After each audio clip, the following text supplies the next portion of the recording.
Bismillahirrahmanirrahim. Assalamualaikum warahmatullahi wabarakatuh. Alhamdulillahirabbil alamin. Walladzi arsala rasulahu bil huda wa dinil haqq lidhirahu 'ala dini kullih. Wa kafa billahi syahida. Wa asyhadu an la ilaha illallah wahdahu la syarikalah. Wa asyhadu anna Muhammadan abduhu wa rasuluh. Allahumma shalli ala Muhammad wa ala alihi wa ashabihi wa man tabi'ahum bi ihsanin ila yaumiddin. Ya ayyuhalladzina amanu taqullaha haqqa tuqatih wa la tamutunna illa wa antum muslimun wa ba'du. Fa inna asdaqal hadisi kitabullah wa khairal hadyi hadi Muhammadin sallallahu alaihi wasallam. Syarrul umuri muhdatsatuha fa inna kulla muhdatsatin bid'ah wa kulla bid'atin dhalalah wa kulla dhalalatin finnar. Ayol ikhwah akramana subhanahu wa ta'ala, setelah kita aturkan pujian, sanjungan, syukur kita semata untuk Allah Ta'ala, yang teriring doa, salawat, salam semoga tercurah untuk Rasulnya Muhammad sallallahu alaihi wasallam. Alhamdulillah kita bisa bermajelis kembali yang fadilahnya sangat besar, tentunya ketika orang berpikir akhirat. Tentunya untuk orang yang berpikir akhirat. Karena dunia sudah ada jatah, adapun akhirat peluang untuk digali dan digali. Berikutnya untuk bentuk syukur kita langsung ke materi dari kitab Fadlud Dakwah Ilallah Ta'ala, keutamaan berdakwah mengajak manusia kepada Allah Ta'ala. Kitab min ta'lif Ustaz Dr. Fadlillahi Hafidhunallah Subhanahu wa Ta'ala. Sekarang kita masuk di halaman yang ke atau matlab yang ke Al-Isrun ya, 20 ya. Al-Matlab Al-Bakhs Al-Isrun bil maudhu' al-ajru al-azim lil amiri bil ma'ruf, pahala besar untuk al-amir, orang yang memerintahkan, bil ma'ruf, kepada yang ma'ruf.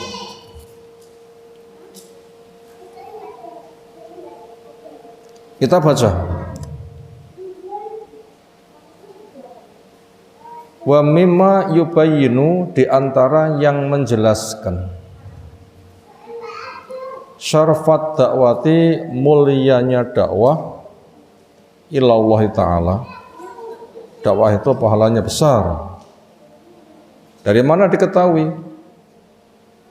Ma wa'adallahu, ma apa yang wa'adahu, menjanjikannya Allah subhanahu yang maha suci, wa ta'ala lagi maha tinggi. Siapa yang berjanji? Allah. Pernahkah Allah menyelisih janjinya? Tidak pernah. Allah jelas zat yang maha besar. Semua makhluk berada pada jarinya. Nikmat Allah yang 100, satu bagian ditebar di alam raya, semua makhluk royoan, itu stoknya masih terlalu banyak dan manusia tidak bisa menghabiskan. Lalu bagaimana yang 99? Khusus untuk mukmin di surga. Nah, dakwah itu arahnya itu ke sana. Dakwah tidak untuk cari dunia, tapi dakwah untuk mencari surga. Allah yang mengabarkan Bila Allah sudah mengatakan besar, pasti besar. Sesuatu yang kita katakan besar, mestikah itu nilainya besar? Gak ada jaminan. Tapi bila Allah sudah mengatakan besar, pasti besar. Maka besarkan apa ya Allah besarkan. Sehingga kita nanti tertarik dan akan semangat. Itu temanya fadilah.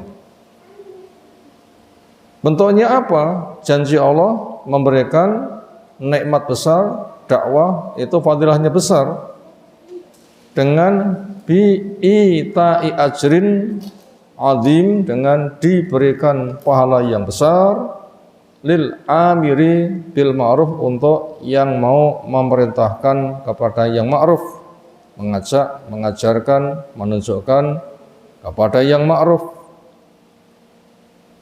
Yang qala azza wa jal min surah An-Nisa ayat 14 ba'da mi'ah, la khaira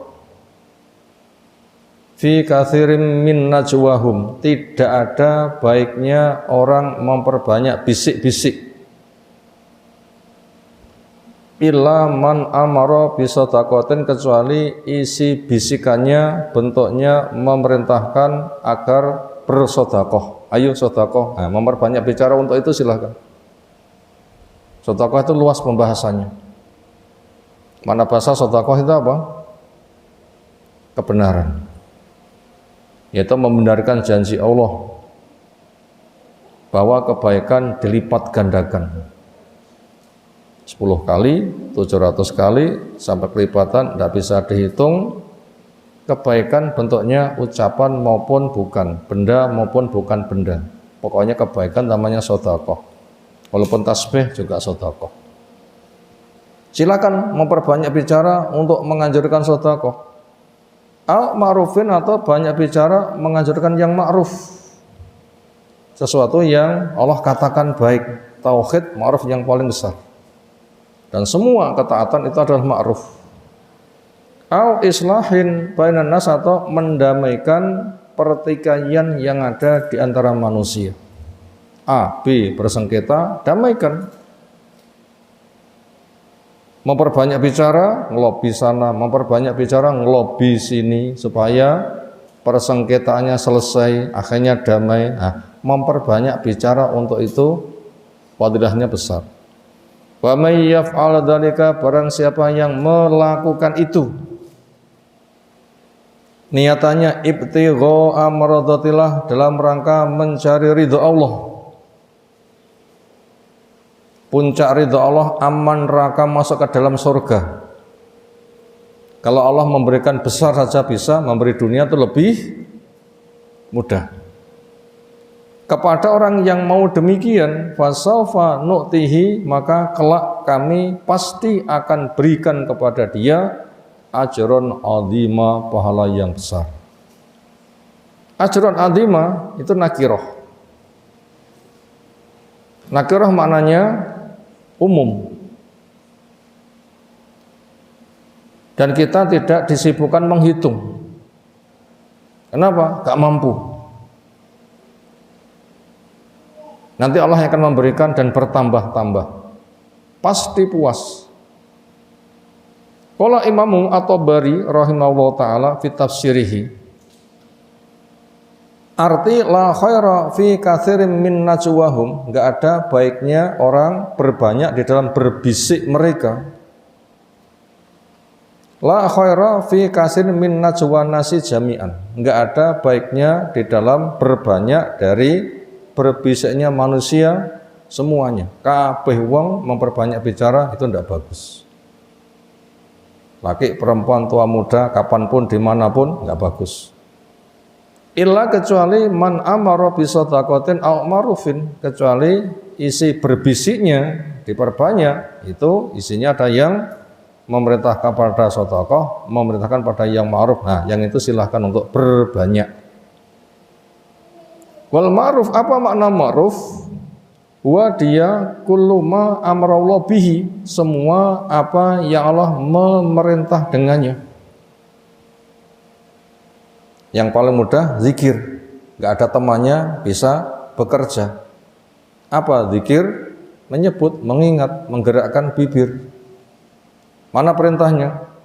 Fadkurullaha dzikron katsira. Perbanyaklah olehmu zikir kepada Allah. Qiyaman wa qu'udan wa ala junubikum. Berdirimu, berbaringmu, dudukmu, berbaringmu. Itu paling bisa segera dikerjakan. Menenteramkan jiwa. Berbobot besar fadilahnya. Au nadaba ilaihi min a'malil birri wal khairi. Atau apa yang Allah anjurkan kepadanya dari amal-amal kebaikan dan kebajikan. Itu makna ma'ruf itu luas. Ucapan maupun perbuatan, benda maupun bukan benda. Al islahin pada nas atau mendamaikan di antara manusia, wahwa dan dia al islahu mengadakan pendamaian bainal mutabayyinaini di antara orang yang melakukan bain, hubungan yang putus. Awil muhtasimaini atau di antara dua orang yang bertengkar. Apa modal yang ia sampaikan? Banyak bicara untuk mendamaikan. Bima apa khallahu al-islaha, dengan sesuatu yang Allah membolehkan untuk memberikan perdamaian. Bainahuma, di antara dua yang putus. Li taraja'a, liyataraja'a, supaya keduanya rujuk. Ila fihil ulfatu, kepada sesuatu yang di situ hati jinak. Wajtima'u al-kalimatu, wajtima'ul kalimati, dan kepada sesuatu yang kalimat menjadi kompak. Ala ma adinallahu wa amarabi, pada perkara yang Allah memberikan izin kepadanya, pada perkara yang Allah memerintahkan kepadanya. Jadi yang dibicarakan itu luas. Gak disebutkan dengan lafadz apa, gak disebutkan dengan lafadz apa, tapi ucapan yang mengarah kepada perdamaian. Formulasi bahasa bisa disusun, dan itu merupakan kemudahan, sehingga tidak usah menghafalkan teksnya, tapi mengungkapkan pemahaman bisa dipahami. Nanti puncaknya adalah menuju kepada perdamaian. Wa mimma yang bagi, dan di antara perkara yang selanjutnya, yang selayaknya, ayakifa indahu, supaya bertumpu kepadanya, al-mar'u al-muslimu, orang Islam, perkara yang orang Islam selayaknya bertumpu kepadanya, tawilan, sepanjang masa, kapanpun. Apa itu perkara yang jadikan tumpuan? Anna Allah azza wa jal, bahwasanya Allah maha perkasa lagi maha mulia. Wasofa ajro man amara bisatahatin, menjelaskan sifat akan pahala orang yang memerintahkan sedekah. Al ma'rufin, menjelaskan pahala orang yang memerintahkan pada yang ma'ruf. Au islahin, menjelaskan pahala untuk orang yang mau mendamaikan. Bainan nas, perkara yang ada di antara manusia. Annahu azim, Allah menyebutkan dengan bahasa azim, besar. Butuh diperinci atau biarkan bahasa apa adanya? Biarkan saja, tidak usah diperinci. Tidak diperinci, kakian bicara tapi hasilnya sedikit. Tidak diperinci, banyak bicara tapi hasilnya sedikit. Baca pada kitab Fiqh al-Wajiz berkaitan masalah jangan israf di dalam penggunaan air. Di situ ada rangkaian beberapa hal seorang bapak mendengar anak doa. Ya Allah, bila nanti saya masuk surga, saya minta istana putih di samping surga. Kesannya sudah hebat belum? Wah, punya istana putih gitu deh. Apa kata sang bapak? Bila berdoa jangan kamu perinci Karena akan datang sebuah masa manusia israf di dalam doa. Apa itu? Diperinci. Biarkan apa adanya. Apa diperinci hasilnya kecil. Dibiarkan apa adanya, nanti akan masuk kepada sifat Islam. Apa? Jawami'ul kalim, rangkuman ucapan. Lafadznya simple, tapi ketika diurai gak bisa dihitung. Contoh minta doa terperinci, ternyata ini untuk penduduk surga yang paling rendah.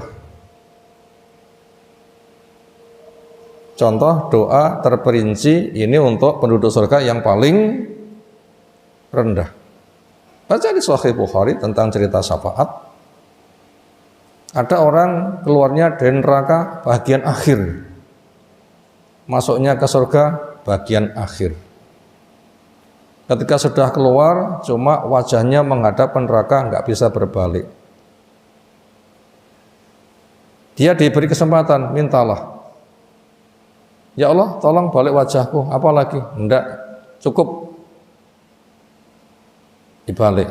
Begitu memandang surga, terperangah. Ya Allah, dekatkan saya ke surga. Loh, tadi katanya minta dibalik. Kenapa sekarang minta didekatkan? Ya masa cuma lihat saja. Ya wes, apalagi yang kamu minta? Tidak ada, pokoknya saya dekat sudah marem. Didekatkan, begitu dekat, terbuka pintunya, tahu dalamnya. Ya Allah, masukkan. Loh, alangkah khianatnya kamu, hei anak Adam. Ya Allah, emangnya saya hambamu yang paling celaka, mosok mek kon nginceng tok, mungkin bahasa kita gitu kira-kira. Ya sudah, kamu masuk. Taman nih atau tamanna, tafa'al. Berangan-anganlah. Akhirnya dia tuh berangan-angan, minta ini terus. Apa nah? Aduh, gak bisa mikir saya. Allah membantu. Kalau ini, oh iya. Kalau ini, oh iya. Kalau ini, oh iya. Ketika sudah, itu jatahmu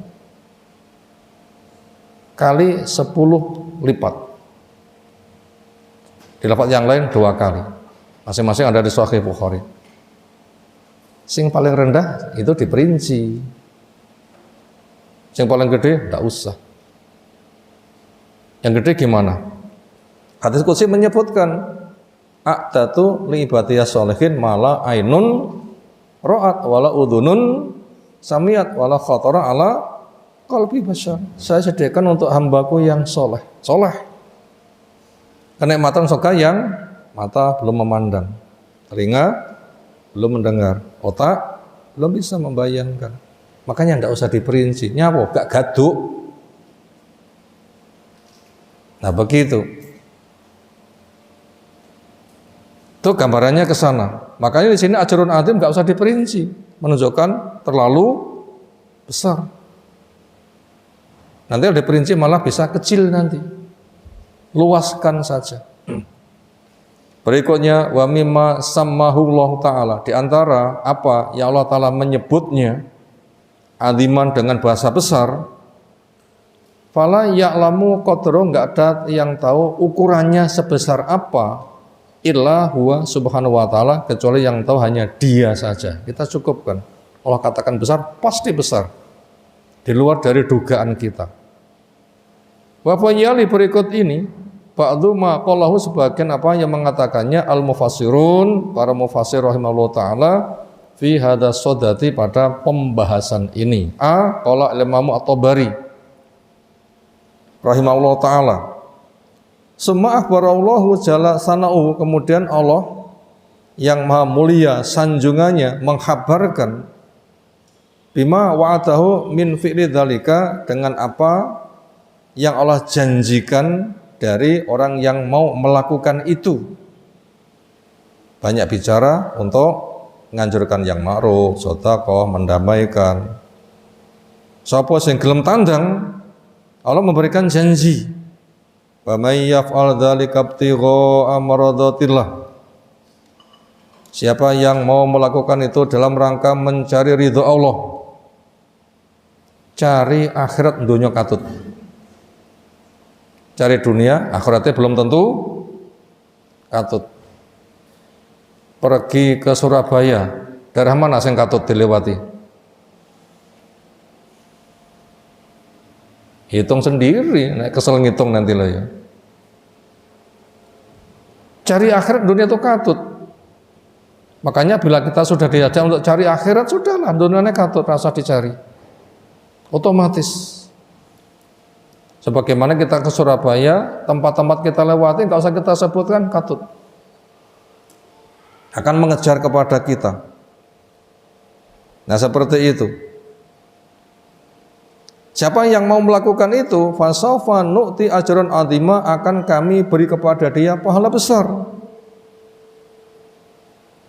Yaqulu, di situ mu'allif menyebutkan waman ya'muru bi shadaqatin aw ma'rufin minal amir, siapa yang mau memerintahkan sedekah atau kepada yang ma'ruf, minal amir dari orang yang mau memerintahkan, atau minal amri dari perkara itu, au yuslihu bainan nas, atau mendamaikan persengketaan yang terjadi di antara manusia.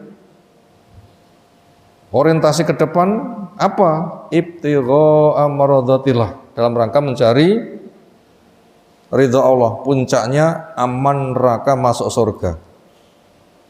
Yakni yang ia masuk tolaba ridhallahi, ia cari ridha Allah bi fi'lihi dzalika, dengan kerjanya itu. Wa sawfa nuti ajran 'azima, kami akan memberi kepada dia pahala yang besar. Yaqulu, dikatakan fa sawfa nuti jazaa'a ma fa'ala, maka kelak nuti kami beri kepada dia jazaa'a ma fa'ala, sebagai imbalan apa yang ia perbuat, min dzalika, atas pekerjaan, kegiatan, ketaatan, dakwah tadi, dengan aziman perkara yang besar. Wala hada limablaghi masamallahu, dan tidak ada batasan limablaghi untuk ukuran masamallahu, apa yang Allah sebutkan.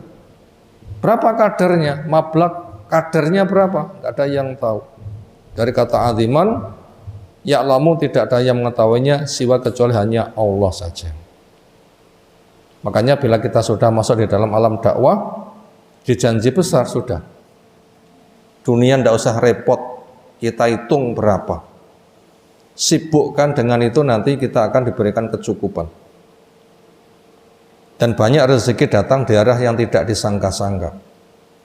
Dikejar belum tentu dapat, ditinggalkan belum tentu hilang. Jatahnya mesti akan mengejar.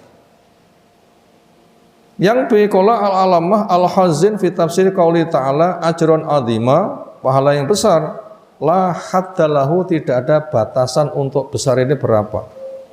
Li'anna allaha sammahu aziman, karena Allah menyebutnya dengan bahasa besar. Wa idza kana kadzalika, bila memang permasalahannya begitu, fala ya'lamu qadru, enggak ada yang tahu ukurannya illallah, kecuali hanya Allah. Yang jah qala Aqadhi Abu Su'ud fi tafsirihi, yaksuru anhu al-wasfu, pensifatannya ringkes, atau yuksoru anhu al-wasu, pensifatannya dibikin ringkes, diringkes pensifatannya. Apa? Pahala besar. Disingkat. Dari berapa kita tidak tahu. Yang qala alamah al-alusi fi tafsirihi, la yuhitu bihi, tidak bisa menjangkau kepadanya nitaqul wasfi, ucapan orang yang hendak mengungkapkan. Piro, wah gak iso muni aku, gak iso gambar nih, gak iso mengungkapkannya, karena saking besarnya. Allahu Akbar, ma ajala, dua alangkah besarnya. Ajroman, pahala orang yang amara bisodakotin, mau memerintahkan untuk bergemar sodakoh. au bima amarallahu bihi, atau apa yang Allah perintahkan dengannya, au nadzabain, atau apa yang Allah anjurkan kepadanya, min a'mal birri wal khair, dari amal kebaikan dan kebajikan, au islahin bainan nas, atau mendamaikan pertikaian yang ada di antara manusia. Ja'alana Allah Ta'ala, semoga Allah menjadikan kita min ulaik as-su'ada, termasuk mereka yang beruntung, aladina, orang-orang yang lahum, buat mereka, hadal waktu, janji al-karimu, yang mulia ini, mirabbil karim, dari Allah al-karim. Amin ya dzal jalali wal ikram. Semoga Allah mengabulkan waidat yang maha agung lagi maha mulia.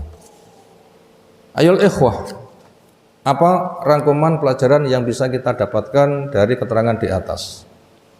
Satu, perkara sing nyumbut nih. Apa sumbut nih? Di sini ada bahasa sumbut enggak? Apa sumbut? Kerjane gampang tapi hasilnya besar. Itu jenenge nyumbut nih. Perkara gampang tapi hasilnya besar, itu sumbut. Mau enggak mendapatkan atribut wah sumbut banget awak? Siapapun mau. Dan itu kemauan siapapun. Kerjanya ringan tapi hasilnya besar. Apa Islam? Kenapa? Ad-dinu yusrun, agama itu mudah.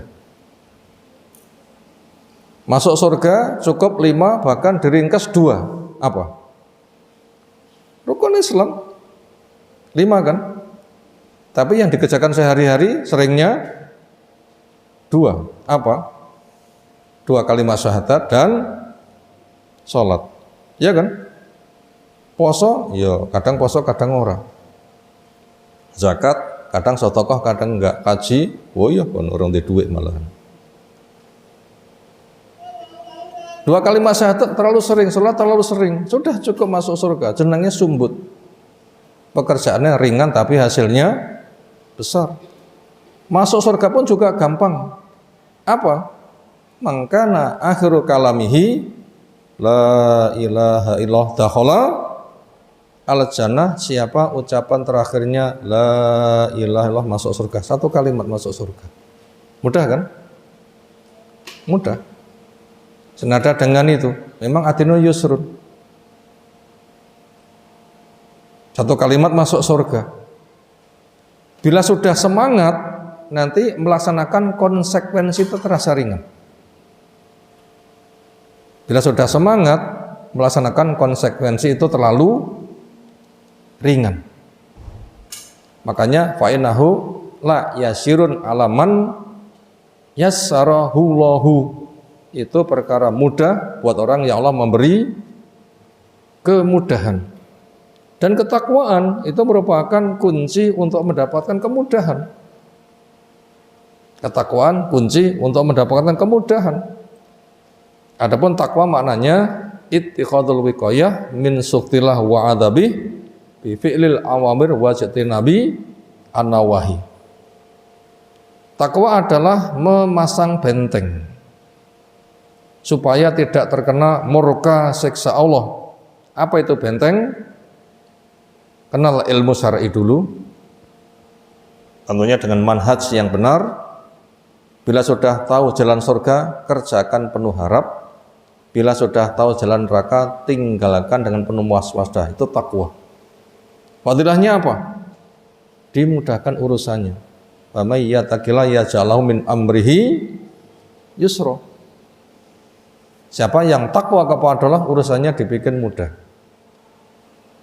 Mudah mana? Melakukan ketaatan sama meninggalkan kemaksiatan. Mudah mana? Mudah meninggalkan kemaksiatan. Mudah mana melakukan ketaatan sama meninggalkan kemaksiatan? Mudah meninggalkan kemaksiatan. Nyapa? Prinsipnya orang itu diam. Ya kan? Jangan mencuri, pancen aku menang kok. Pancen aku menang lah. Beramal itu malah sulit. Makanya ketika sulit, makanya sing bener-bener sing elek luwe sulit. Makanya pesan Nabi sallam, fa iza amartukum bisai fa'tumihu mas tata'tum wa idza natu bisai fajatanibu. Bila kamu saya perintahkan sesuatu, kerjakan semampumu. Bila kamu larang, mandeko. Lah kata mandeko itu tidak ada bahasa mas tata'tum. Ini menunjukkan kemudahan Islam. Kemudian amalan sosial yang itu ringan tapi berpahala besar apa? Dakwah. Modalnya apa? Apa modalnya dakwah? Apa modal dakwah? Fisik kita modal dakwah apa? Yang semuanya itu punya mulut. Siapa nggak punya mulut? Siapa nggak bisa bicara? Berapa modalnya bicara? Siapapun bicara, dimudahkan.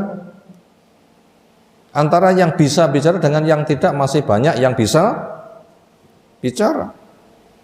Bahkan saking semangatnya ngomong malah dikendalikan. Jauh kakian ngomong, ini menunjukkan semangat ngomong. Maka semangatmu ngomong sampai dikendalikan, upayakan. Kalau memang ambisi ngomong itu masih terus, untuk ini silahkan memperbanyak bicara. Amara bisadakin, au ma'rufin, au islahin bainan nas. Kalau tidak, diam dari kemaksiatan. Itu paling mudah, itu namanya sumbut. Berikutnya, bentuk sumbut itu apa? Jawabnya, pahalanya tidak bisa dihitung. Pahalanya tidak bisa dihitung karena Allah menyebutkan dengan ajron azima. Pahala itu sangat besar sekali dibikin nakirah. Dan ketika sudah di surga pasti akan dibikin puas dan termangu-mangu. Mana dalil orang di surga dibikin puas? Walahum fiha ma yashtahun. Di surga mereka mendapatkan apa yang menjadi seleranya. Apa yang menjadi seleranya. Itu pasti puas. Dibikin termangu-mangu, misalnya ada seorang bapak mengadu kepada Allah, ya Allah, kau masukkan saya ke surgamu. Sepertinya amalku tidak segede ini. Engkau memberi fadilah jelas. Lalu perbuatan apa yang menjadi sebab engkau memberikan fadilah kepada saya? Dari mana? Saya nggak merasa saya punya amal segede ini. Apa jawaban Allah Ta'ala? Istighfari waladikalaka. Dengan sebab istighfari anakmu untuk kamu. Sudah, bila ke sana itu sudah puas. Maka bila sudah seperti itu, jadikan puncak tujuan kegiatan kita untuk dakwah. Jadikan puncak tujuan. Berikutnya, manusia diberi perut, butuh diisi. Manusia diberi aurat, butuh ditutup. Kebutuhan manusia pada dunianya yang paling mendesak apa? Satu, makan. Dua, pakaian. Dua, tiga, saling memberi pakaian.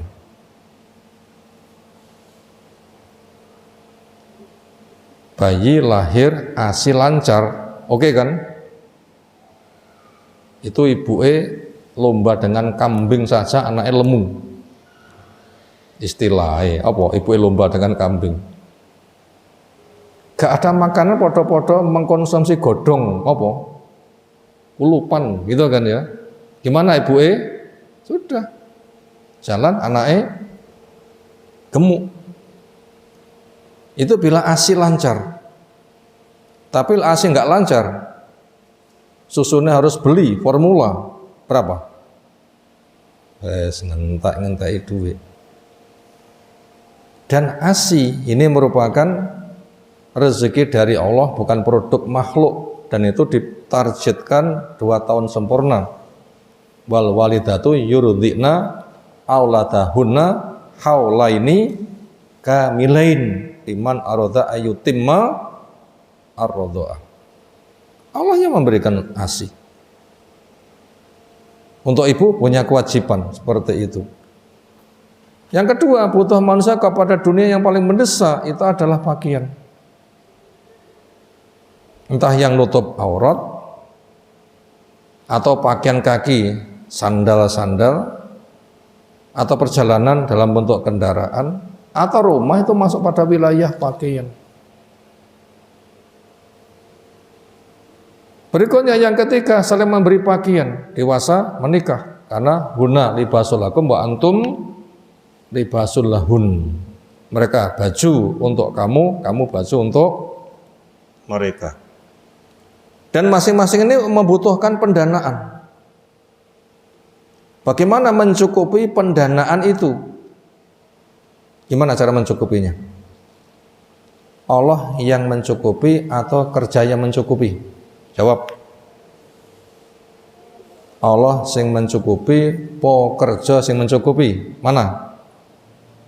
Allah yang mencukupi. Kerja cuma sebatas sebab. Itu Allah yang menetapkannya. Jatah yang ini sebab iki sudah Allah lengkapi. Kerja manusia hanya dilibatkan saja. Mana dalil Allah sudah memberikan jamin kecukupan rezeki makhluk hidup walaupun tanpa kerja? Mana dalilnya? Wa im min syai'in illa indana khazainuhu wa ma nunazzilu illa bi qadarin maklum. Enggak ada satupun makhluk yang melata di permukaan bumi kecuali sudah menjamin rezekinya. Dengan kun selesai. Itu tidak saya turunkan kecuali dengan kadar sak pantese. Dengan kadar sak pantese. Kenapa kok begitu? Karena kecilnya kebutuhan makhluk dan saking kayanya Allah Ta'ala. Andaikan dunia bersama isinya di depan Allah nilainya masih setara dengan selembar sayap nyamuk. Wong kafir gak sempat minum walaupun 1 teguk. Itu saking sugihnya Allah Ta'ala. Silahkan dibaca di Arba'in Nawawi. Bila jinnya, manusianya, awal sampai akhir di tempat yang sama, semuanya minta, polono lek mau meminta, apa dipuaskan, nanti gak iso ngitung. Kekayaan Allah untuk menyupli kepada mereka, gimana gambarannya? Sepotong jarum, celupkan ke laut, air yang nempel. Ini untuk nyupli. Berapa air yang nempel? Berapa sisa lautan? Makanya manusia tanpa usaha, Allah mengatakan kun selesai. Selesai. Itu ke sana. Makanya Allah tuh menjamin, nggak ada satu makhluk sudah ada jaminan rezekinya. Ada jaminan rezekinya. Di tempat yang lain Allah juga firmankan nahnu qasamna bainahum ma'isyatan fil hayatid dunya. Sing dum-dum ma'isyah mereka siapa? Adalah Allah Subhanahu wa ta'ala. Kalau memang Allah itu sudah mampu dengan kun selesai, untuk apa kerja? Dengan kun selesai, untuk apa kerja? Oh, itu juga terlalu kecil. Kelasnya nggak sampai selembar sayap nyamuk, kelasnya nggak sampai menghabiskan air yang nempel di jarum ketika dicelupkan di laut. Nggak pernah keberatan sama sekali. Untuk apa kerja? Jawab. Allah memberlakukan takdir, ada yang kauni, ada yang syar'i. Bila Allah menghendaki itu hanya kauni saja dengan kun selesai, nggak masalah. Tapi Allah memberitahukan takdir itu ada yang syar'i. Fungsinya manusia dilibatkan, ada sebab, ada akibat. Ini kira-kira manusia dilibatkan di dalam sebab akibat ini membebani atau nambah nilai. Orang dilibatkan di dalam takdir syar'i, ada sebab akibat, dilibatkan untuk berkarya, membebani atau nambah nilai. Bukan membebani tapi nambah nilai. Apa contohnya? Pilih endi kenyangmu, tiba-tiba kenyang dengan goyang lidah. Ayo pilih mana? Ayo pilih mana? Siapa yang pilih wareg tanpa makan, ngacung? Siapa pilih anak limo nggak tanpa nikah cukup anak limo? Ayo. Nggak usah pacaran pasca nikah. Bolehkah pacaran pasca nikah? Wajib. Masa seperti ini kita tidak ragil pacaran, ya rasa rapi lah ngono lho. Katanya dunia milik kita berdua, ngoten lagi. Itu namanya nambah nilai, bukan membebani. Nambah nilai. Makanya orang kerja itu untuk nambah nilai, bukan kunci rezeki. Itu nambah nilai, bukan kunci rezeki. Makanya karena kerja itu nambah nilai bukan kerja rezeki, kerja sing halal, ojo kerja sing haram. Napa kerja sing haram? Nyolong, riba, rampok, ngemis. Itu kerja sing haram. Pilih yang halal. Pilih yang halal. Apa yang halal? Intisar, perbanyak sedekah. Intisar, perbanyak sedekah. Fa idza qudiyatis sholatu fan tasiru fil ardi wabtaghu min fadillah. Selesai sholat, bertebaran, cari rezeki. Dapat sedekah. Sedekah. Jangan dipendam. Sedekah. Allah suka berfirman, anfik unfak alaik. Infako akan diinfaki kepada kamu. Orang infak itu ngurangi rezeki atau nambah rezeki. Kata akal, kata setan ngurangi. Tapi janji Allah nambahi. Mana janji Allah? Lewat Nabi Sallam, mana koso malun min sedekah. Harta tidak kurang karena sedekah. Allah sendiri berfirman pada kata kunci, anfik unfak alaik. Infak tak paringi infak. Janji Allah pada ayat, wa ma anfaqtum fahuwa yukhlifu. Apapun yang kamu infakkan, Allah pasti memberi ganti. Ini cara membuat kaya dan cukup. Nggak boleh minta. Nggak boleh minta. Minta yang boleh itu 3 saja. 1, nanggung beban.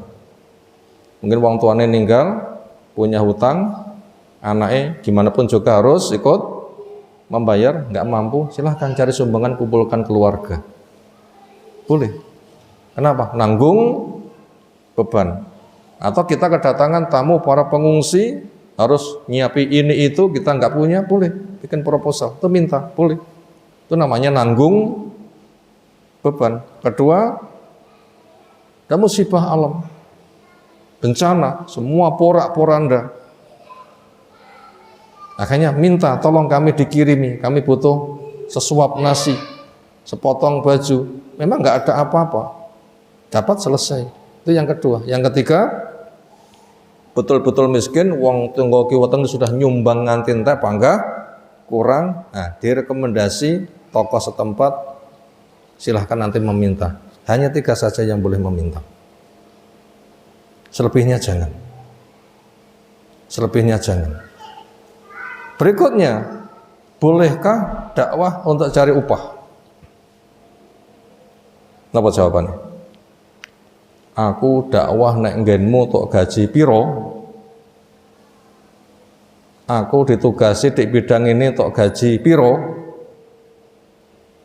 bolehkah dakwah minta upah? Mungkin tinjauan fikih bisa terjadi perdebatan sengit antara boleh dan tidak boleh. Kayaknya itu panjang bila dibikin kesempatan berdiskusi. Di antaranya membolehkan, di antaranya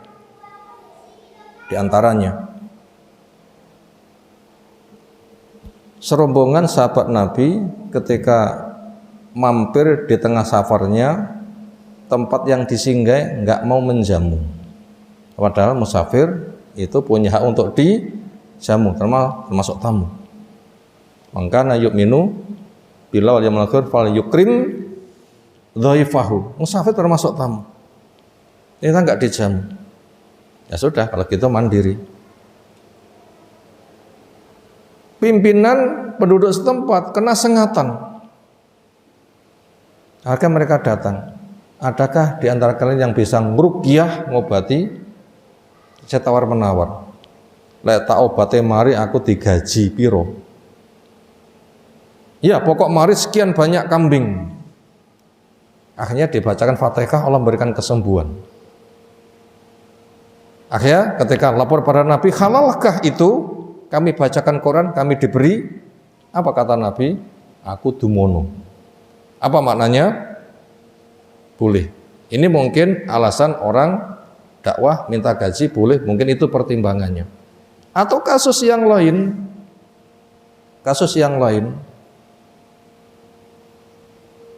yaitu nikah. Ketika Nabi SAW didatangi perempuan, bila engkau mau saya siap dinikahi, pandanglah gimana tanggapanmu. Nabi memandang yang luhur, yang sor, belum ada jawaban. Dia duduk menunggu, datang lagi. Sama, akhirnya ujung-ujungnya Nabi tidak berkenan. Ada seorang sahabat yang mendekat, bilang tidak berkenan, nikahkan dia dengan saya. Nabi balik tanya, duwe apa? Belum mboten gadah nopo-nopo. Sana pulang, barangkali keluargamu membantu. Enggak ada. Pulang, mungkin cincin besi nanti bisa jadi mahar. Enggak ada. Namun enggak kira-kira? Kalau kita bikin cincin besi gampang enggak kira-kira? Kawat dibunderne konyang pasar disepone kan wis kaya emas lah ya. Ya kena engko rupane 5 dino kan ndak apa-apa lho. Itu menunjukkan mahar itu bisa kecil. Enggak ada juga, wiyah kono. Kamu punya apa? Ya, saya punya Al-Baqarah, saya punya Ali Imran. Di luar kepala? Iya, ya sudah. Ajari dia 20 ayat. Akhirnya menjadi mahar. Ini mungkin yang dijadikan alasan dakwah boleh terima apa? Gaji. Seperti itu. Salah satu sisi yang lain, bila kita lihat dakwah Nabi itu lafadznya gamblang. Napa? Ma asalkum alaihi min ajrin in ajriya illa Allah. Saya dakwah membacakan ayat, saya tidak meminta upah kepada kamu. Upahmu saya minta kepada Allah Subhanahu wa taala. Buat yang bertumbuh kepada ini menunjukkan ketidakbolehannya. Kenapa? Dai itu pegawainya Allah. Saya tidak minta upah kepada kamu. Pahala dakwah gak bisa dihitung. Buku ini sudah 23 macam fadilah dakwah. Yang baru kita baca adalah ajrun andim. Berapa itu gede nih? Gak bisa dihitung. Itu pegawainya Allah itu, dai itu. Gak boleh minta kepada makhluk. Gak boleh minta kepada makhluk. Itu mungkin bila dibikin perdebatan masing-masing punya hujah. Kemudian bila diambil jalan kompromi, jalan tengah gimana? Jalan tengahnya, insya Allah kita baca sebuah hadis.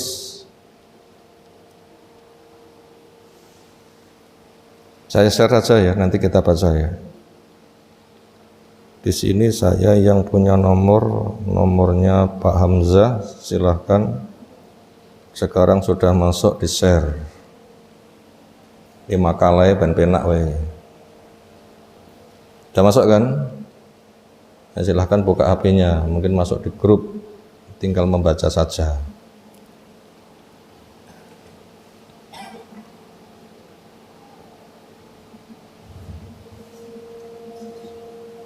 Sudah ketemu? Di situ hadisnya sahih dari Jabir bin Abdillah. Hasil telah Syalbani di Takhrij Kitab Sunnah nomor 420 disimpulkan sahih. Periwayatan perawi Ibnu Majah nomornya ada, Ibnu Hibban nomornya ada. Ibnu Abi Asim di As-Sunnah nomornya ada. Isinya apa? Allah memanggil, Nabi memanggil, ya ayuhan nas, manusia. Inna ahadakum, sesungguhnya satu di antara kamu layyamuta tidak mati. Hatta yastakmila, sehingga ia ambil sempurna rizqahu, rezekinya. Fala tastabtiu, maka kamu jangan menganggap lambat arizqah, rezeki. Khudhu ma halal wa ta'u ma hurrima. Ambillah yang halal, tinggalkan yang haram. Maka ngambil rezeki dengan cara minta termasuk cara mengambil yang haram. Ngambil rezeki dengan minta termasuk ngambil rezeki dengan cara yang haram. Kecuali minta yang diizinkan kita sebutkan di atas. Kita baca syarahnya. Qadarullah azza wa jalla rizqal insan, Allah telah menetapkan kadar rezeki buat manusia. Wa wa fi batin ummi, ketika orang berada di perut ibu. Di sana ada 4 catatan jatah ketika 4 bulan sudah ditiupkan roh. Apa 4 catatan itu? Ditiupkan roh. 1 jatah umur, 2 jatah rezeki, 3 jatah amal, bakat-bakate, 4 jatah suka duka. Sudah kan itu hadisnya? Maklum kan? Masyhur kan? Wa dzalika amarahu, wa ma'adzalika, bersama itu Allah memerintahkan ayyasa'a, supaya manusia berusaha fi taksilihi minal halal at-thayyib, untuk mendapatkan jatah dengan cara halal yang thayyib. Maknanya manusia dari jatah yang ada dilibatkan.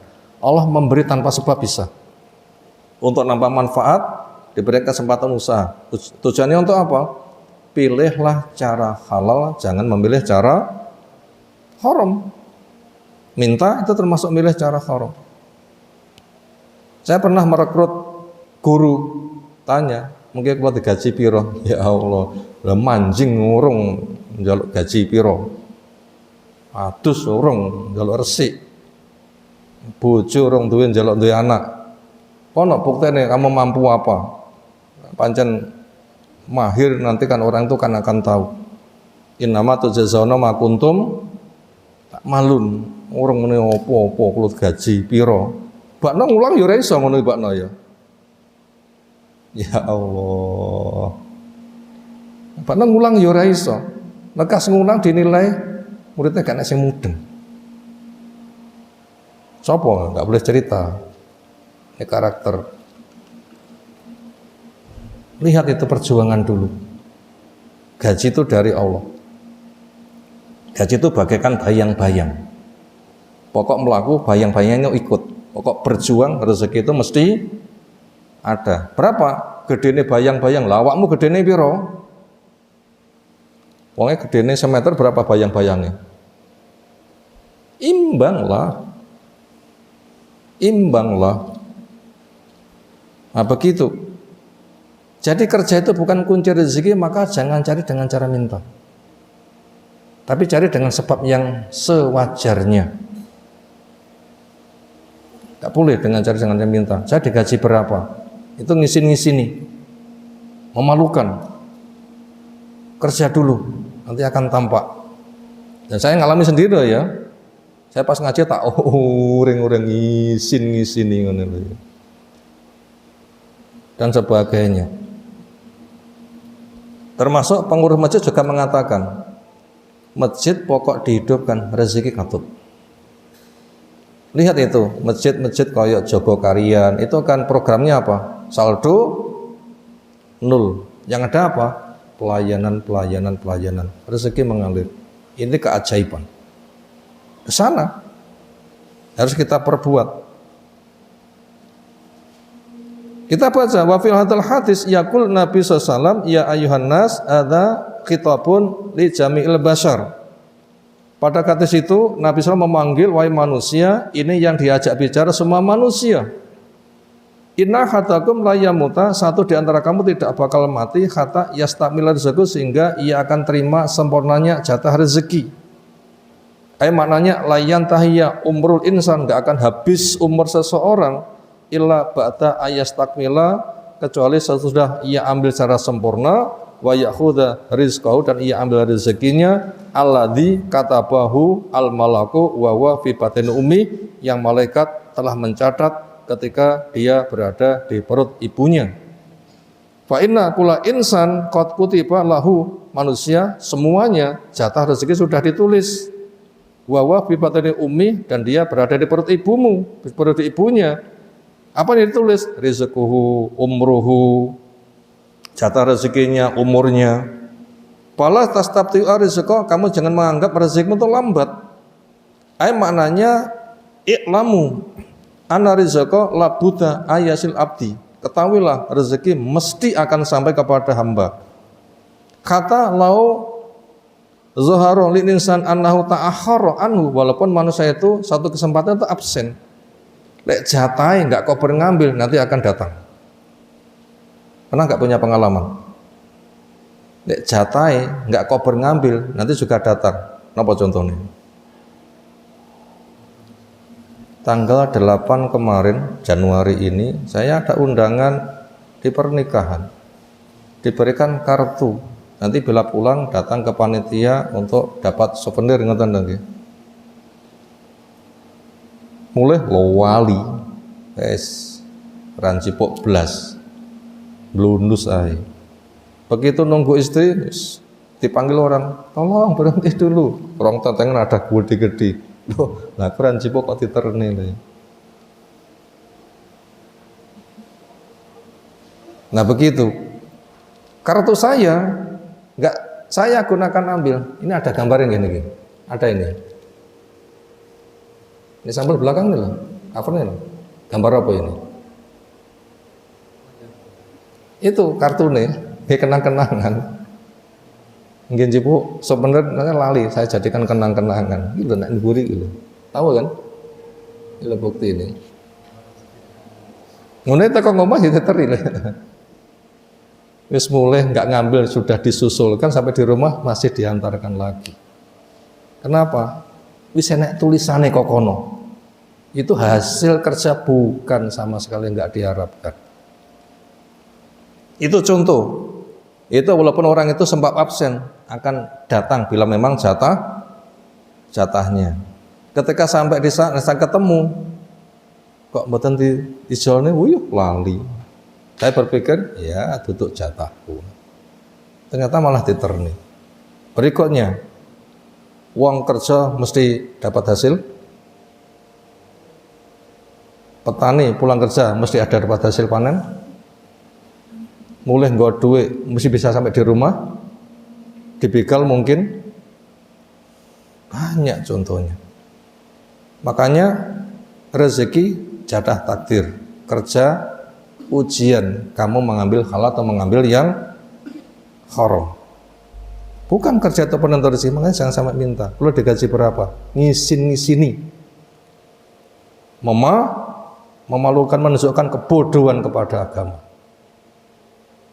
Cukupkan dakwah itu pahala dari Allah. Allah yang menggaji. Banyak rezeki datang tidak disangka-sangka. Nanti longgar ya silahkan, nanti kerja apa yang sak pantas sih. Tapi jangan sampai dakwah untuk cari apa? cari gaji. Ini petunjuk dalil ini sangat gamblang. Nah, kita lanjutkan pembacaannya. Walaupun orang itu sampai absen, gak bisa mengambil jatahnya, akan sampai juga kepada dia. Fa inna dzalika min hikmatillah azza wajalla, termasuk kebijakan dari Allah. Misalnya orang itu umurnya 10 tahun. 1 tahun jatahnya 10 juta. Setahun 10 juta, 10 tahun berapa jatah rezeki ini? 100 juta misalnya lah ya. Itu haruskah jatah rezekinya setiap hari diterima 10 juta? Haruskah setiap hari nombor 10 juta? Umurnya 10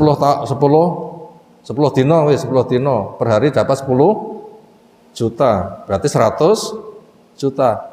Haruskah setiap hari 10 juta? Haruskah? Berapa? Yo kadang 10 juta, kadang kurang, kadang gak entuk ben keluwen, kadang wakeh. Yakinlah itu pasti ada. Cuma gimana Allah memberi? Kadang dikit, kadang banyak, kadang kurang, kadang turah-turah. Untuk apa? Untuk ujian. Itu Allah berbagi. Nahnu qasamna bainahum ma'asyana fil hayatid dunia. Yang berbagi itu adalah Allah. Nah begitu kita dibimbing. Kita lanjutkan. Itu hikmah dari Allah. Makanya karena itu yang berbagi itu adalah Allah. Khudhu ma halal wa da'u ma haruma. Ambillah yang halal, jauhi yang haram. Kenapa? Ngambil yang halal enggak ngurangi rezeki, ngambil yang haram enggak nambahi rezeki. Ada pemikiran, oh sing haram ya angel, punah sing halal. Anak bahasa ngono kuwi. Itu bodohnya kepada agama pol. Enggak tahu ngaji biyene muni ngono kuwi. Masa gak ini ndak tak muni ngono barang. Isin-isine mboten. Memalukan itu. Maknanya madama ana rizqa maksum. Ketahuilah bahwasanya rezeki itu sudah selalu ada jatah pembagiannya. Fala tatlubu hadza rizqa bima haramallahu azza wajal. Maka jangan kamu ambil rezeki dengan cara yang haram. Fa innal harama la yajlibu lil abdi rizqan, karena haram itu enggak mendatangkan rezeki. Justru malah ngurangi. Lam yakunillahu kataballahu, yang Allah tidak menetapkannya. Wa hadza tawjihul ittifa, ini memberi petunjuk kepada kita supaya memiliki sikap mencukup-cukupkan. Wal qanaah bil hal, dan tunduk kepada yang halal. Wal bu'di al haram, dan menjauhkan dari yang haram. Walidzalika jaa ibadi riwayat, itulah datang di riwayat yang lain, kama inda bin Hibban wa ajmilu fital, maka perbagusi di dalam mencarinya. Fa in tatlubuhu min khilihi bila khirsin, silahkan kamu cari dengan cara yang halal tanpa tamak. Wala ta'ab, jangan merasa lelah. Wala khaufin ala fawatin, dan rasa khawatir nanti apabila ada perampasan. Kenapa? Itu hanya sebatas sebab. Allah yang berbagi. Jatahmu manusia itu menghalangi, nanti akan bisa sampai. Bukan jatahmu, kamu ambisi, tapi bukan jatahmu juga tidak akan bisa sampai. Wa hadza la yunafi al-amra bil amal was-sa'yi fil ardi, dan ketetapan di atas itu tidak menjadi peniada untuk usaha. Libtigha rezeki, untuk mencari rezeki, walakin tahdhibun lisa'i, tapi itu merupakan arahan kerja. Wa risadun li adami takalub ala dunia, supaya orang itu tidak terbebani dengan dunia. Wa tamul husni ala ma fataminha, dan tidak susah ketika luput. Fa innahu ta'ala qad qadara rizqa wa kataba wa qadara lahu sababan wa atalab bil ijmal. Allah telah menetapkan rezekinya, telah menetapkan sebab sebagai usaha bagaimana orang itu memilih yang baik-baik saja. Wa fil hadis al-amru birifqi fi talabi dunya wal itimam bi taatillah wa huwa muqaddarun indahu ta'ala. Hadis ini merupakan perintah untuk menempuh cara yang baik dan peduli di dalam ketaatannya. Kenapa? Semuanya telah mendapatkan ketetapan dari Allah Subhanahu wa ta'ala. Apabila orang itu mau begitu, nanti rezeki dicukupi. Makanya kesimpulannya apa? Rezeki jatah. Andaikan tanpa usaha, Allah tidak pernah kesulitan. Karena takdir ada dua, kauni dan syar'i. Takdir kauni cukup, kun bisa tanpa manusia dilibatkan. Dilibatkan hanya takdir syar'i untuk apa? Ujian di dalam alam syariat. Apa tugas manusia di alam syariat? Apa tugas manusia di alam syariat? Ikhtiar. Apa mana ikhtiar? Milih sing apik, tolabul khair, bukan usaha. Tolabul khair, cari sing apik. Itu ujiannya. Liyabluwakum ayyukum ahsanu amala, untuk menguji siapa yang paling bagus amalnya. Gimana? Milih cara yang halal.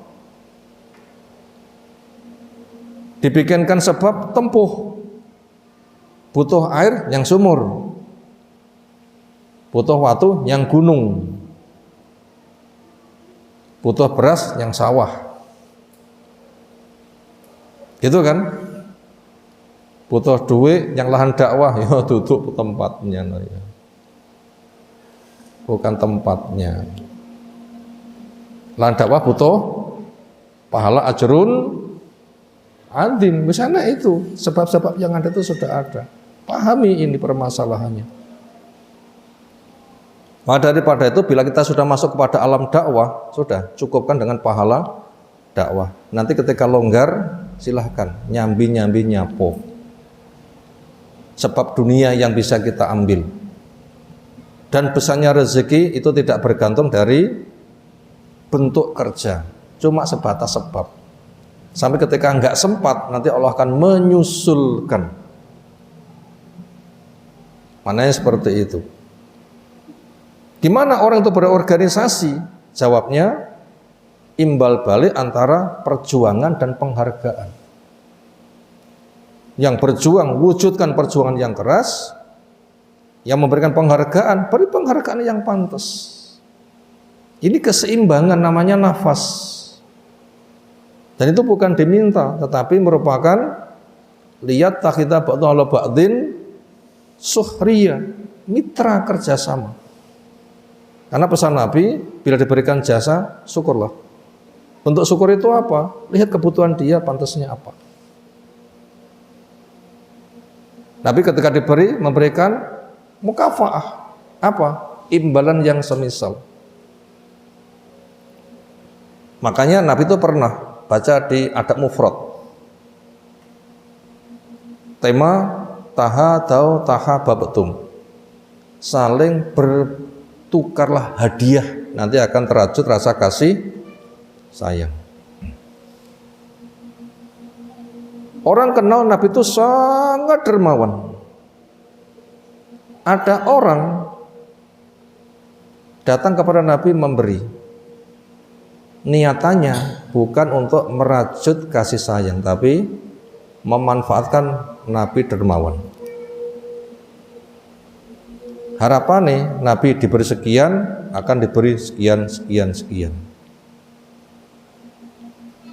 Datang memberi, punyanya Nabi hanya ini, selebihnya tidak punya. Marah dia. Apa kata Nabi? Saya tidak akan berbagi hadiah dengan orang tadi, kecuali Bani A, Bani B, Bani C. Kenapa? Bani A, Bani B, Bani C itu tidak ada yang memberi niatannya untuk diberi imbalan. Memang untuk merajut rasa kasih sayang. Diputus dia. Baca di adab mufrad. Pernah baca belum kitabnya adab mufrad? Silakan dibuka. Itu materi kajian saya sebulan 2 kali, malam akad kedua dan ketiga di Masjid Nurul Huda Burungan Kediri sana. Temanya itu tuh bagian yang kedua, jilid yang kedua. Tapi itu dibagi 2 tuh masalahnya. Itu pada tema tahadau tahabatum. Itu ada orang itu memanfaatkan kedermawanan Nabi, memberi untuk mencari imbalan. Diberi. Sebenarnya andaikan itu imbang sudah imbang, tapi maunya kita memang rakus. Apa kata Nabi? Sejak hari ini saya tidak akan bertahadau kepada dia kecuali Bani Fulan dan Dani Fulan. Ke sana. Itu penting sekali untuk kita perhatikan. Berikutnya, bila kita berdakwah sudah ingin meraih fadilah pahala dakwah, lalu ketika pulang diberi oleh-oleh, itu barang yang tidak dicari dan barang yang tidak ditolak. Apa tuh semua dakwah? Yang cari fadilah dakwah. Ustaz, nanti kajiannya, insya Allah pokok longgar. Saya pernah ditanya, pinten? Jenengan ku piye kalau tak pinten barang itu. Dakwah itu sudah ada gajinya dari Allah, kok pinten? Dia yang menawari, saya suruh ngomong pinten. Aku muni sak triliun ra kuat bayar misalnya ya. Loh, gajinya dakwah itu satu menerima saja lebih baik daripada unta merah lah. Coba nanti saya ditanya, pinten? Unta merah itu kendaraan orang Arab terbaik. Kalau sekarang apa kira-kira? Kita punya kendaraan paling membanggakan apa wis? Piro regane? Ya wes, pinten Pak 10 miliar. Ayo piye lanjut panitia nih. Ji. Bayaran wes. Ayo 10 miliaran. Wong ana sing 30 miliar barang, ana sing 50, ana sing 300 miliar barang. Cek murah Ferrari mek 10 miliar. Termasuk cek murah. Itu bukan senilai itu tapi lebih tinggi. Satu saja nerima dakwah sudah segitu. Pinten? Ya enggak boleh. Saya jawab, dakwah sudah digaji oleh Allah. Jenengan badhe berderma terserah. Yang duwe monggo, ora ya enggak masalah. Allah yang nyukupi. Makanya ketika selesai dari dakwah itu mendapatkan oleh-oleh. Itu bukan barang yang dicari, bukan barang yang ditolak. Kalau saya pribadi, endi amplope yang nggak pernah minta cari, diberi yang nggak pernah saya tolak. Kenapa? Memang petunjuk Nabi begitu. Umat diberi menolak. Apa kata Nabi? Bila kamu diberi bukan permintaanmu, ojo tok tolak. Butuh ngenen ra butuh sota kohno. Dari situ kesimpulannya. Ini prinsip yang saya pegang berkaitan masalah oleh-oleh buat orang yang apa? Berdakwah. Enggak boleh minta gaji dalam rangka berdakwah. Kenapa? Itu pegawainya Allah. Allah sudah mencukupi. Adapun ketika pulang dapat oleh-oleh, bukan barang yang dicari, bukan barang yang ditolak. Memberi diterima, sudah sing ngawake seneng. Kenapa? Sedekahnya diterima. Ucapkan syukran jazakumullah khairan. Butuh pakai, enggak butuh sedekah, selesai. Kesana kita memegang prinsip dakwah. Nanti Allah yang memberikan kecukupan. Demikian tema yang kita kaji di kesempatan kali ini, bab yang ke-20 tentang pahala dakwah adalah mendapatkan ajron azimah, jumlahnya tidak bisa dihitung, bersama kita kembangkan bagaimana kita menata itu semuanya. Ada tanggapan silahkan. Assalamualaikum. Kadang kita mengharapkan kondisi ideal, di mana kita tidak membutuhkan uang dari dakwah, kita harapkan wajah dari Allah. Tetapi di sisi lain kita memiliki pemasukan yang bisa dikatakan stabil sehingga bisa berjalan antara dunia kita dan akhirat kita. Akan tapi terkadang kita diuji dengan kondisi harus memilih salah satu secara dohir, secara pandangan kita, sehingga ketika kita lebih dakwah secara tidak langsung istri anak kita kurang, sehingga secara naluri kita sebagai seorang suami akan harus aku pentingkan yang berdoa itu. Bagaimana menyikapi itu? Cara menyikapinya, sibukkan dengan program, nanti Allah mencukupi, dan cari mitra yang sejalan. Sibukkan program kita, nanti Allah mencukupi, dan cari mitra yang sejalan. Kasus siapa itu? Doa Nabi Ibrahim ketika membangun Ka'bah diantaranya Rabbana wa ba'ats fihim rasulam min anfusihim yatlu alaihim ayatika, itu di Al-Baqarah 129. Ya Allah, utuslah di tempat ini utusan yang dari tempat itu membacakan ayat-ayatmu. Nabi Ibrahim berkiprah, jelas membimbing kepada umat. Ismail berkiprah, membimbing kepada umat. Akhirnya juga Allah wujudkan doa itu dengan diutusin Nabi kita. Sibukkan dengan program itu. Sibukkan dengan program itu. Lalu bila sudah dengan program itu sudah oke, cari mitra yang semisal, yang nanti akan siap masuk pada program itu, nanti kecukupan Allah yang akan mencukupi. Ketika Nabi Ibrahim kunjung kepada Nabi Ismail, yang pertama belum ketemu dan sudah menikah Nabi Ismail, ketemu menantu, ditanya gimana, keluh kesah terus. Apa kata Nabi Ibrahim? Titip salam dan pesan, rumah ini daun pintunya diganti.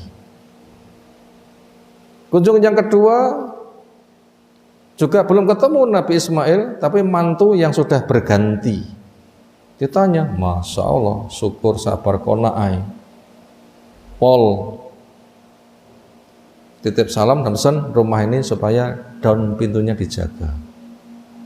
Kunjung yang ketiga baru ketemu.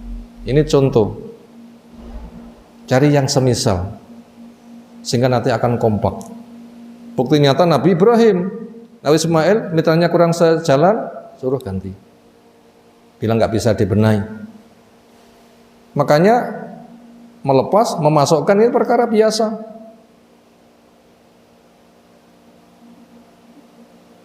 Yang tuku sandal butuh dijejal mboten? Mosok disawang tinggi kurang gede panggah tinggi ae, ya ora penak. Mana hukum khiyarnya? Nah seperti itu.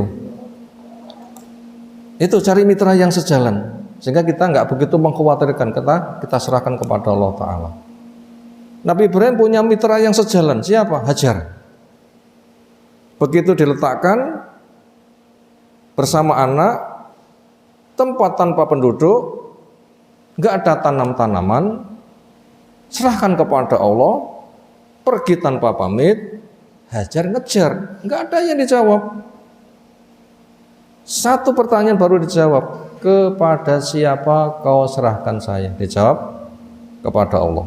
Ya sudah, Allah tidak akan menelantarkan saya. Makan, minum, habis, keluwen, akhirnya usaha sanisnya Allah berikan sumur Zam-Zam. Contoh penyelesaian. Allah tidak akan menelantarkan, janjinya diwujudkan. Datang suku Jum jadi perkampungan, mekar. Cari mitra yang semisal sehingga tidak menyusahkan. Dan Nabi kita cari mitra yang semisal. Ketika para istri minta nafkah tambah, malah dibalik. Pancen minta nafkah tambah, sono rembukan dengan wong tua kalian masing-masing. Pengen bersama Nabi berjuang atau ingin cari dunia?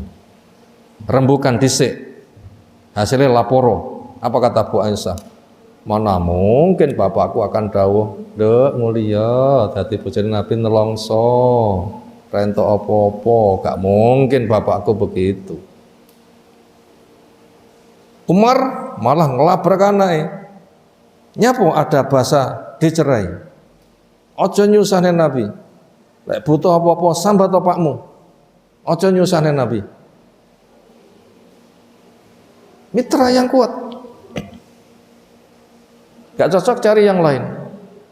Ojo menggandoli salah siji, tapi yang betul-betul serasi. Sampai mereka diilak, tidak dijenguk Nabi sampai 1 bulan. Baca kisahnya di dalam surah Al-Ahzab. In kuntunna turidna al-hayatatunya wazi nata fata'a laina fa ummatin wasarkan suruhan jamila. Tak wai apa butuhmu baru tak oleh nih. Kenapa? Tidak sejalan kemitraannya. Bisa mempengaruhi dakwah. Sementara lihat Nabi SAW sendiri, bagaimana itu ekonominya. Siapa? Nabi bersama sahabat sing paling sugih siapa? Nabi bersama para sahabat. Siapa sing paling sugih? Nabi. Gak ada yang nyaingi sugih Nabi. Liyane kalah. Lah rampasan perang 1/5 le. Masa siapa sing iso nyaingi? Khaybar takluk berapa 1/5-nya negara Khaybar untuk Nabi itu. Bagaimana cara berbaginya Nabi? Semua ditanggung, dijatah. Ki sudah untuk waktu sekian, sisanya siapa butuh ngambil, nggak ada yang tersisa lebih daripada 3 hari. Quraisy habis, saldo kosong. Datang rezeki baru, tidak tenang habis. Hadis kita baca, orang tidak mati kecuali memang jatah entek, bukan karena lambat.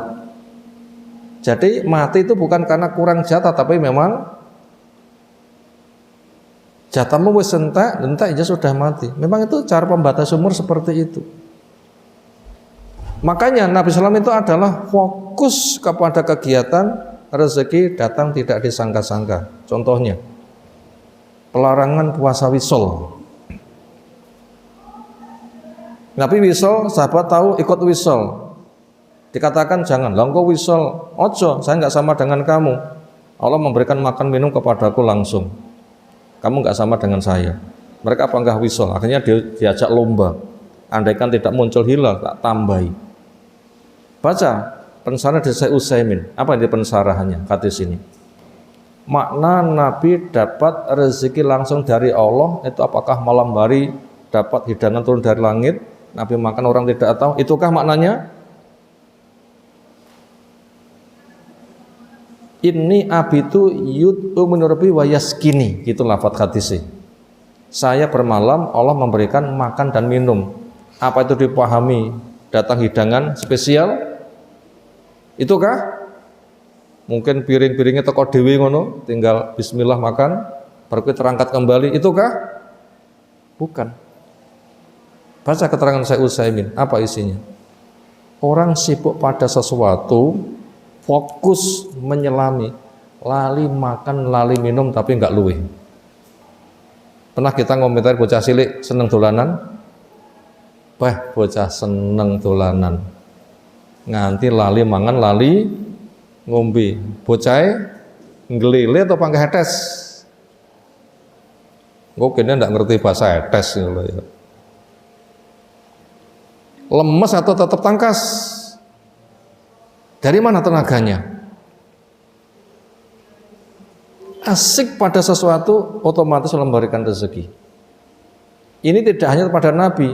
Buktinya ya tadi bocah asik dolanan, sing biasanya andaikan nggak dolanan tuh ngerengek minta makan aja. Ketika didolani asik, wis nggak minta makan minum dan juga nggak kelaparan. Makanya ketika diwajibkan puasa pertama kali, seorang perempuan mengatakan, kami ajak anak-anak kami puasa, ketika minta makan kami beri mainan. Ternyata sampai kuat sampai sore. Teorinya gak kuat bocah gue, tapi kuat sampai sore. Siapa memberikan makan? Ini diselami dulu, suami istri supaya siap dengan konsep ini. Bila kuat, itu tidak pernah bergantung kepada rezeki. Berapapun, gak jadi masalah. Keluwen biasa, lah ngono aku tak poso.